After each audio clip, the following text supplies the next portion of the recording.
Arrived early, she carried a gift from her home.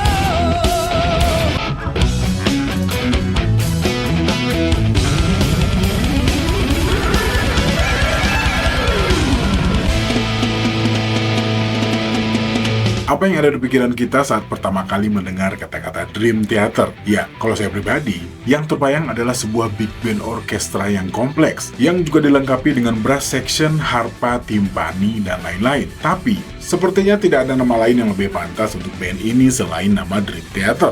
Setelah mulai dikenal lewat album Image and Words, mereka terus berevolusi menjadi band yang semakin matang dan kompleks. Masing-masing personil Dream Theater pun mulai dikenal di kalangan pecinta musik, khususnya para pecinta musik progresif. Nama John Petrucci, Mike Portnoy, dan John Mayall mulai mendapat perhatian khususnya bagi para musisi, tapi bukannya tanpa masalah. Beberapa drama pergantian personil pun sempat dialami band ini, dan yang paling menghebohkan adalah di saat Mike Portnoy memutuskan untuk meninggalkan band ini di tahun 2010. Walaupun balik lagi, tapi sampai saat ini hal ini masih menjadi kontroversi di kalangan para pencinta mereka. Tapi, di luar semua itu, nama John Petrucci, Mike Portnoy, John Mayall, dan ditambah dengan Jordan Rudess sering disebut-sebut sebagai salah satu ikon bagi pelopor progresif metal modern.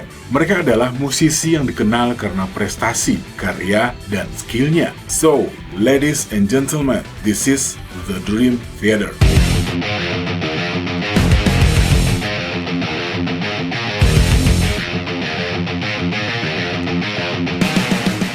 Assalamualaikum, halo teman-teman, selamat datang kembali di channel saya. Ya, John Myung dan John Petrucci sepertinya nggak akan pernah menyangka kalau persahabatan yang sudah mereka jalin dari masa remaja akan berujung pada kesuksesan besar karir mereka dengan Dream Theater. John Mayall yang lahir di Chicago dengan nama John Ro Mayall pada tanggal 24 Januari tahun 67 ini bertemu dengan John Petrucci setelah dibawa pindah oleh orang tuanya dari kota New York ke pinggiran kota yang bernama Kings Park. John Mayall yang berdarah Korea Selatan ini sudah mulai diperkenalkan kepada musik klasik oleh orang tuanya sejak dini dan mulai belajar memainkan biola di umur 5 tahun dan berganti instrumen ke bass saat menginjak usia 15 tahun. Layaknya para remaja seusianya, John juga tertarik dengan musik-musik industri pada saat itu. Selain Jethro Tull, Black Sabbath, Rush, dan Yes pun juga masuk ke dalam list band favoritnya. Dan sejak saat itu dia mulai fokus membawakan jenis musik ini bersama sahabatnya, seorang gitaris akamsi alias anak kampung sini yang bernama John Petrucci. John and I grew up together. We grew up in Kings Park on Long Island in New York. Played in the same group in high school as well.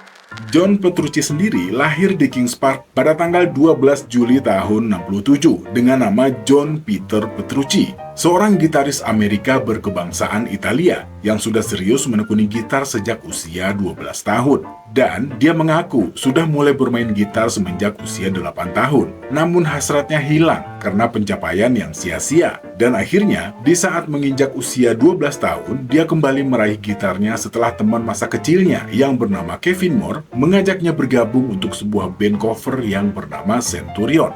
Kevin Moore, yang juga lahir di Kings Park pada tanggal 26 Mei tahun 67, adalah seorang musisi dan keyboardis jenius yang sudah mulai bermain keyboard di usia 6 tahun dan mulai membuat lagu di usia 12 tahun.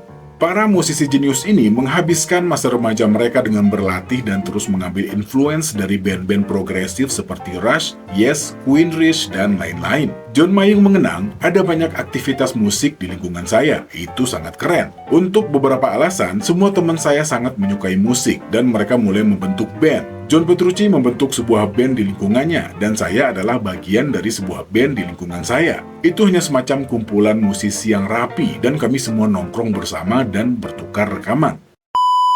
Singkat cerita, setelah lulus dari Kings Park High School, masing-masing mereka melanjutkan pendidikannya. John Petrucci dan John Mayall bertekad untuk melanjutkan pendidikan mereka di Berkeley, sementara Kevin Moore melanjutkan ke Sunny Fredonia untuk belajar musik klasik. We decided to go to Berkeley at the same time, and John picked me up 4 o'clock in the morning in his van, and we drove here. We kind of had this understanding between the two of us that, we were always going to do something together. Ya, pastinya pertemuan antara tiga pendiri band ini sudah menjadi cerita di kalangan para fans dan lumayan sering kita dengar. Tapi oke lah, buat melengkapi video ini, gak ada salahnya kalau kita bahas sedikit. Pertemuan antara John Mayall, John Petrucci, dan Mike Portnoy terjadi 2 minggu setelah Mike menginjakkan kakinya di Berkeley. I met John and John about 2 weeks into school.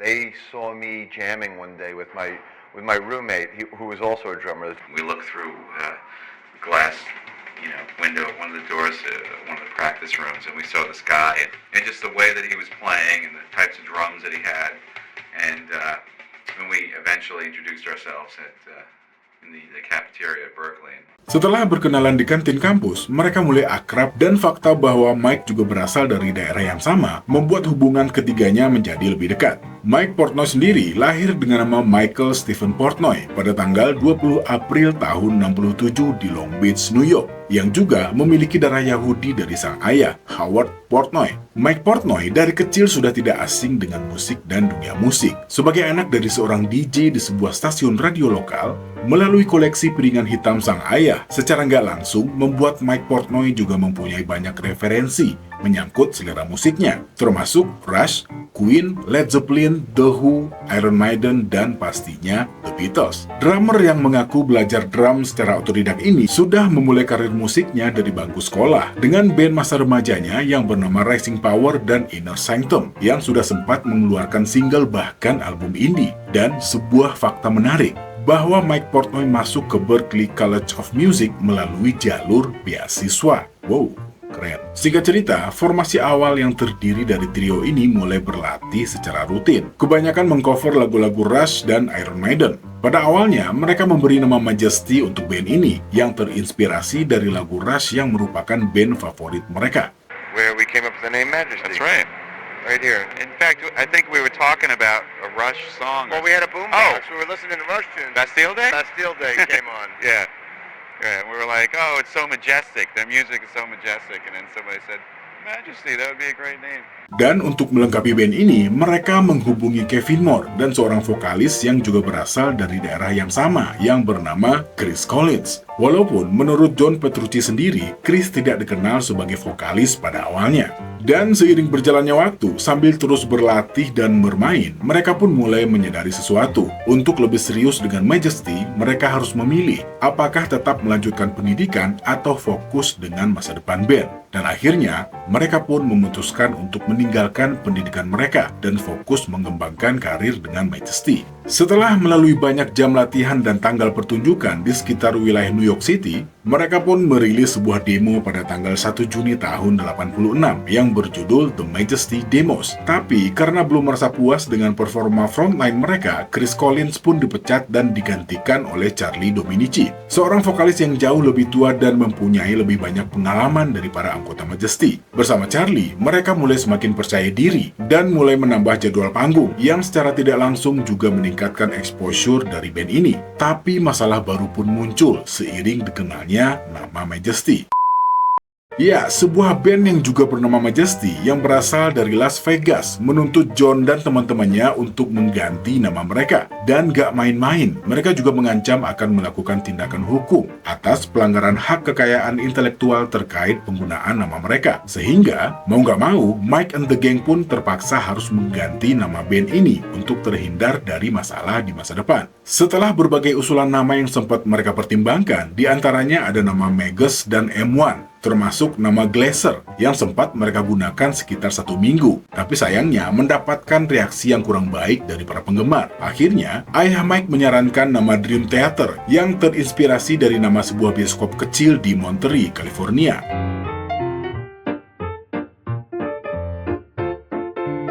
Dan dengan nama baru ini, mereka pun semakin fokus membuat materi lagu sambil tetap terus bermain menjambangi klub-klub New York dan negara-negara bagian lainnya. Sehingga akhirnya menarik perhatian sebuah label yang bernama Mechanic Records, yang juga merupakan anak perusahaan dari MCA. Dan pada tanggal 23 Juni tahun 88, Dream Theater pun menandatangani kontrak pertama mereka dengan Mechanic Records dan mulai merekam album debut mereka. Dan album ini dirilis pada tanggal 6 Maret tahun 89. Dan setelahnya, mereka pun memulai perjalanan baru mereka yang di satu sisi jauh dari apa yang mereka harapkan.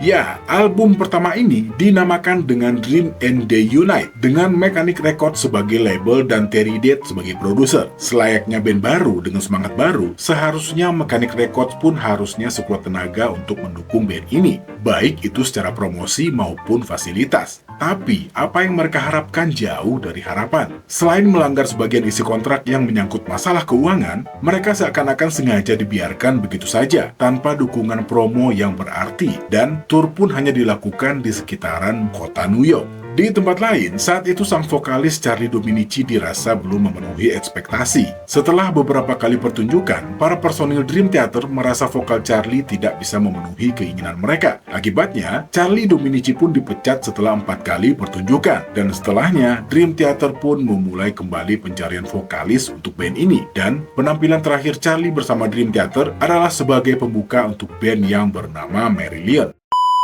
Ya, butuh waktu selama 2 tahun bagi Dream Theater untuk akhirnya bisa menemukan James Labrie sebagai vokalis mereka. Sementara, di tempat lain, Atco Records melalui Derek Oliver tertarik dan sudah menunggu mereka untuk kontrak rekaman. Setelah mendengar album pertama mereka yang juga mendapat ulasan positif dari majalah Kerrang, yang pada saat itu kebetulan juga ditulis oleh Derek. Ya, ceritanya waktu itu Derek masih jadi kontributor lah buat majalah Kerrang. Dan akhirnya, pada bulan Januari tahun 91, mereka pun menemukan James Labrie melalui demo rekaman yang dikirimkan James kepada mereka. James Labrie sendiri adalah seorang penyanyi kelahiran Kanada dengan nama Kevin James Labrie yang lahir pada tanggal 5 Mei tahun 63. Walaupun mengawali karirnya di dunia musik sebagai pemain drum, tapi bernyanyi tetap menjadi bagian dari passionnya yang mulai serius digelutinya semenjak berumur 17 tahun. Dan tak lama setelahnya, di sekitar bulan Oktober tahun 91, mereka pun memulai kembali perjalanan mereka dengan mulai merekam album kedua. Pada masa ini, sebagian besar materi sudah ditulis dan dilatih terlebih dahulu,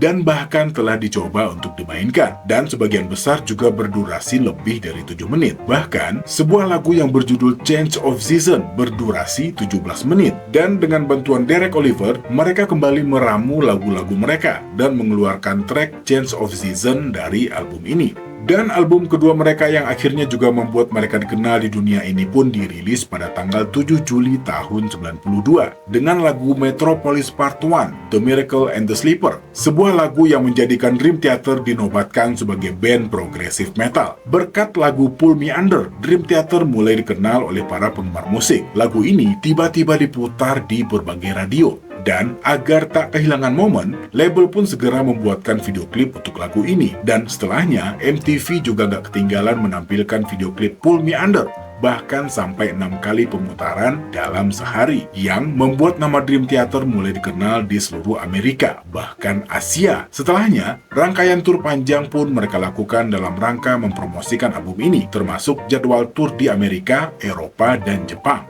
Dan disusul dengan klip kedua mereka dengan lagu yang berjudul Another Day.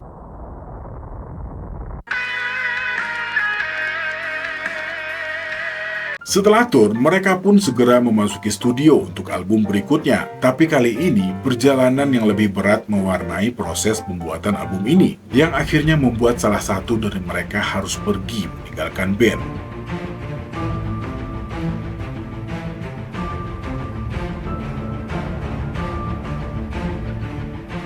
Ya, setelah cukup sukses dan makin dikenal berkat album Image and Word, band ini pun mulai mendapat tekanan dari label dalam penulisan album kedua mereka. Ya, berarti album ketiga buat Dream Theater-nya. Di satu sisi, label mereka sendiri belum mempunyai formula yang pasti untuk mempromosikan band ini, sehingga mereka dituntut untuk membuat lagu yang lebih metal dan keras, yang pada saat itu pasar mulai dikuasai oleh band-band metal dan new metal yang sangat dinikmati. Sehingga dalam proses pembuatan album ini, membuat hubungan mereka menjadi panas. Mike mengingat, pertarungan tidak pernah terjadi, tapi ada banyak pertengkaran mengenai setiap elemen, seperti apa not ketiga yang harusnya ada pada bar ke-64, dan lain-lain. Walaupun pada akhirnya mereka mampu melewati proses rekaman ini, tapi pada saat sesi mixing untuk album ini, Kevin Moore memutuskan untuk meninggalkan Dream Theater.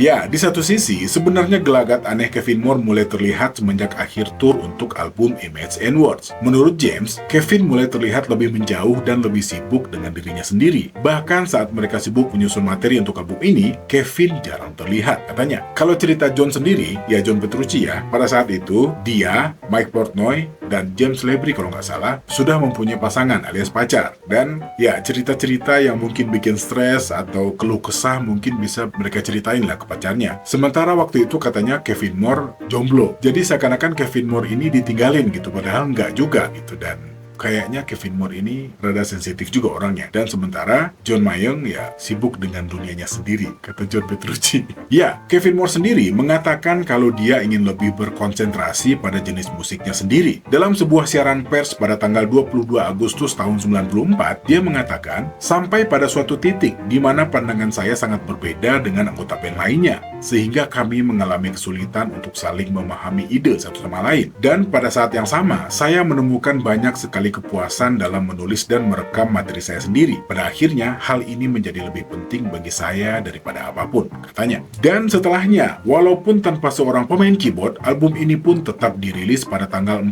Oktober tahun 94. Tapi, dengan terpaksa jadwal tur pun harus tertunda, karena mereka tidak mungkin bermain secara live tanpa seorang pemain keyboard. Dan saat inilah, untuk pertama kalinya, mereka melihat seorang penyihir yang berasal dari New York yang bernama Jordan Rudess.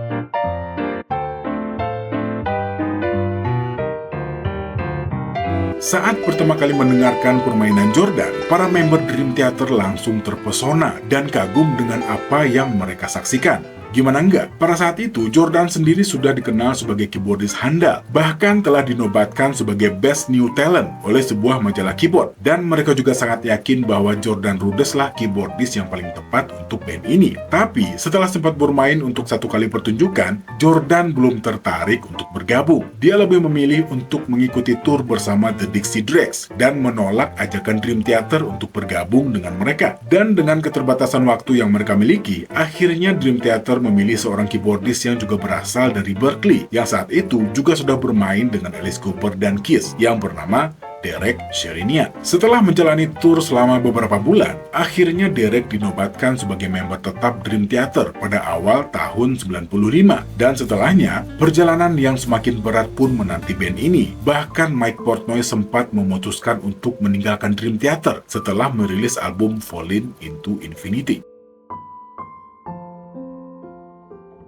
Ya, setelah selesai tur untuk mendukung Awake, Dream Theater kembali menulis materi untuk album selanjutnya. Tapi, di sisi lain, telah terjadi perubahan besar-besaran di tubuh label. Orang-orang yang selama ini ada untuk mendukung Dream Theater telah berganti dengan orang-orang baru, yang menurut Mike Portnoy, mereka adalah orang-orang yang hanya memikirkan industri dan musik populer, dan mereka tidak peduli dengan Dream Theater. Mereka bahkan tidak peduli apakah Dream Theater hanya akan menjadi band one hit wonder. Jika Dream Theater tidak mengikuti kemauan mereka, maka mereka siap untuk melepaskan band ini. Setelah hampir 1,5 tahun tanpa ada kejelasan dari label, membuat band ini semakin frustasi, terutama Mike Portnoy. Mike merasa apapun yang mereka kerjakan saat itu tidak kunjung menarik perhatian label. Dan di tengah kebuntuan mereka, band ini memutuskan untuk mengadakan pertunjukan kecil-kecilan untuk mengatasi kejenuhan mereka. Dan di luar dugaan, para fans yang mulai terbentuk sangat antusias untuk kembali menyambut band ini. Dan hal ini tentunya merupakan angin segar bagi mereka. Setelah sebelumnya mengajak pihak label untuk melihat fenomena ini, akhirnya Dream Theater kembali diberi kesempatan untuk merilis album keempat mereka, yang ternyata efeknya bahkan lebih parah dari sebelumnya.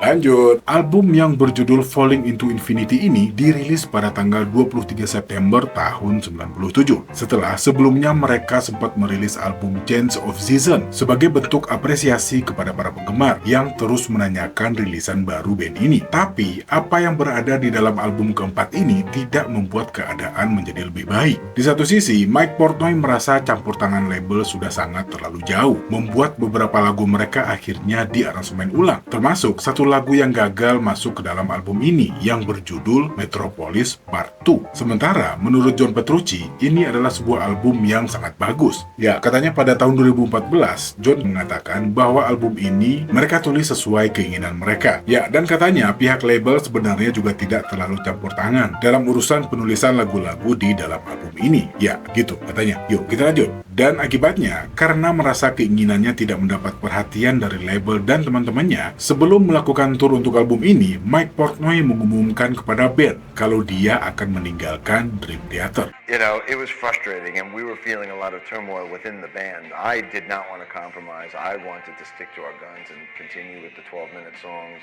and I had had enough. I said, fuck this. This is no longer about the music. This is about the business and the industry, and this isn't fun anymore. And I told the guys I wanted to leave. Singkat cerita, setelah menyelesaikan tur untuk album ini, mereka kembali duduk bersama untuk membicarakan masa depan Dream Theater dengan sebuah syarat dari Mike Portnoy bahwa pihak label tidak boleh ikut campur tangan dalam penulisan lagu-lagu mereka. Dan setelah semua sepakat, mereka pun setuju untuk terus lanjut. Tapi ada satu masalah yang belum terselesaikan. Mereka merasa belum puas dengan kehadiran Derek Sherinian. Mereka butuh orang yang bisa membuat Dream Theater untuk naik ke level selanjutnya.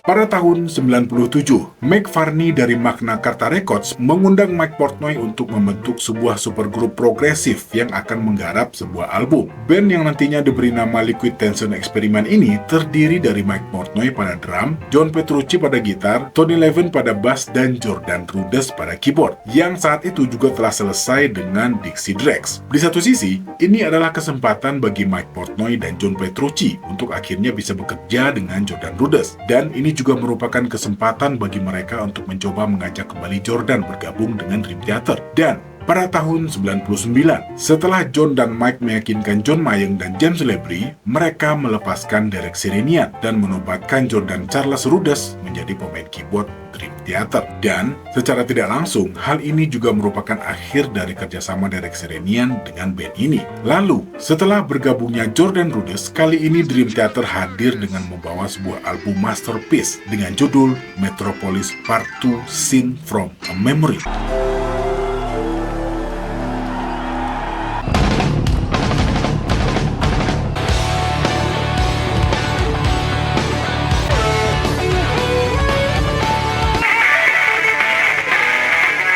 Album ini juga merupakan kelanjutan dari album Metropolis Part 1 yang selalu ditagih oleh para penggemar mereka. Album yang berdurasi 77 menit dan 6 detik ini menjadikan nama Dream Theater semakin dikenal sebagai band progressive metal terbaik di zamannya. Dan dengan formasi ini, Dream Theater pun semakin leluasa untuk bereksperimen melalui karya-karya mereka. Dan setelahnya, mereka pun merilis 6 Degrees of Inner Turbulence pada tahun 2002 yang cukup mendapat respon positif dari para kritikus dan penggemar. Selanjutnya, album Train of Thought yang keluar pada tahun 2003, Octavarium pada tahun 2005, Systematic Chaos pada tahun 2007 yang juga merupakan album pertama mereka dengan label Roadrunner Records, dan Black Clouds and Silver Lining pada tahun 2009 yang sebelumnya diiringi dengan perilisan album Greatest Hits pada tanggal 1 April tahun 2008.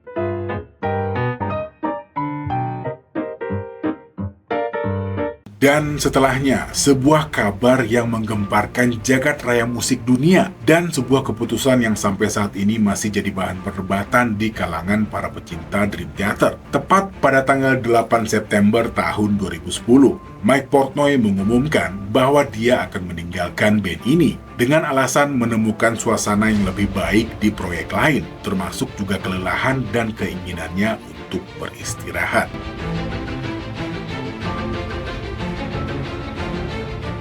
Pada awalnya, Mike ingin beristirahat dari Dream Theater selama 5 tahun. Walaupun akhirnya Mike meminta waktu 1 tahun. Tapi setelahnya, Mike Portnoy akhirnya memutuskan berhenti setelah permintaannya ditolak oleh personil lain. Singkat cerita, setelah melalui proses audisi yang juga ditayangkan di channel YouTube band ini, terpilihlah Mike Mangini sebagai pengganti Mike Portnoy. Dan katanya, Mike Portnoy sempat meminta untuk bergabung kembali beberapa saat setelah Mike Mancini terpilih sebagai drummer mereka. Tapi mengingat apa yang juga telah dipertaruhkan Mike Mancini demi Dream Theater, permintaan Mike Portnoy ditolak. Mike Mancini sendiri pada saat itu berstatus sebagai pengajar dengan gelar profesor di Berkeley. Buat yang pengen tahu lebih banyak tentang drummer ini, silahkan simak video saya yang ini. Dikit. Bersama Mike Mancini, Dream Theater memasuki era baru dalam karya mereka. Permainan dan teknik Mike Mancini yang sudah dikenal oleh semua musisi lokal maupun internasional seakan saling sahut menyahut dengan lik-lik gitar dan keyboards yang dikeluarkan oleh John Petrucci dan Jordan Rudess dengan cabikan bass John Myung sebagai jalan tolnya dan James Labrie sebagai MC. Nggak bercanda. Ya, pastinya James Labrie sebagai storytellernya. Dan lebih kurang 6 album ditambah dengan 2 album live telah mereka rekam selama 13 tahun bersama Mike. Di antaranya ada album A Dramatic Turn of Events yang keluar di tahun 2011, album dengan self-title yang keluar pada tahun 2013, dan disusul dengan sebuah album live dengan judul Live at Luna Park yang juga keluar di tahun 2013, Breaking the Fourth Wall yang keluar pada tahun 2014, The Astonishing di tahun 2016, Distance Over Time di tahun 2019, dan sebuah album live lagi dengan judul Distant Memories Live in London yang keluar di tahun 2020, dan yang terakhir A View from the Top of the World yang keluar di tahun 2021, serta sebuah lagu yang mengantarkan Dream Theater menuju puncak pencapaian mereka untuk pertama kalinya dengan mendapatkan Grammy Award sebagai Best Metal Performance untuk lagu The Alien.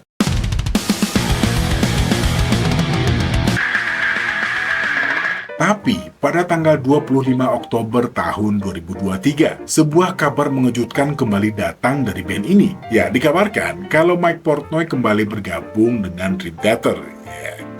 Balikan. Ya, pastinya sinyal ini sudah ada semenjak Mike dan John Petrucci mulai kembali bekerja sama untuk album solonya John di tahun 2020. Tapi saat itu, hal ini dibantah oleh John Petrucci. Ya, walaupun kayaknya Mike Portnoy tetap usaha ya. Ya, tapi di satu sisi, kembalinya Mike Portnoy ke Dream Theater merupakan kabar baik dan kabar buruk. Kabar baiknya adalah mereka mampu untuk menyelesaikan permasalahan mereka yang ada selama lebih dari 10 tahun, terutama antara Mike Portnoy dan James Labrie. Ya, Mike dikabarkan kesal dengan ucapan James pada tahun 2011 yang mengatakan bahwa Dream Theater sama sekali tak berduka dengan kepergian Mike, yang akhirnya sejak saat itu mereka tak berhubungan sama sekali. Dan kabar buruknya, lagu The Alien itu PR banget loh mas, aslinya.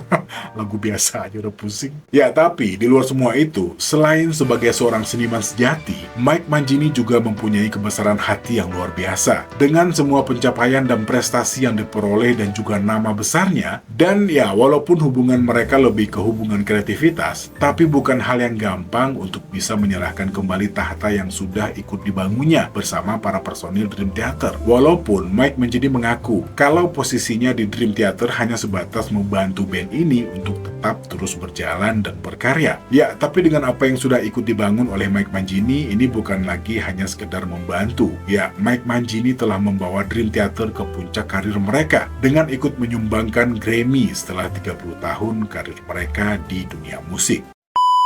Oke, cukup panjang videonya ya teman-teman. Oh ya, sedikit informasi. Jujur aja ya, saya cukup kesulitan buat dapet cerita. Ya, lebih tepatnya cerita tentang background dan ya kisah-kisah mereka ya. Saat remaja, pas waktu SMA, ya intinya sebelum mereka ada di Dream Theater. Saya akhirnya menggunakan ChatGPT dan ngasih perintah, berikan saya kisah ataupun cerita tentang masa kecil dan remaja dari John Petrucci dari Dream Theater. Dan jawaban ChatGPT adalah, cerita tentang kehidupan dan masa kecil mereka sangat jarang ada di internet karena para personil Dream Theater hanya dikenal lewat karya mereka. Oke, sekian video kali ini. Saya Al pamit. Assalamualaikum warahmatullahi wabarakatuh.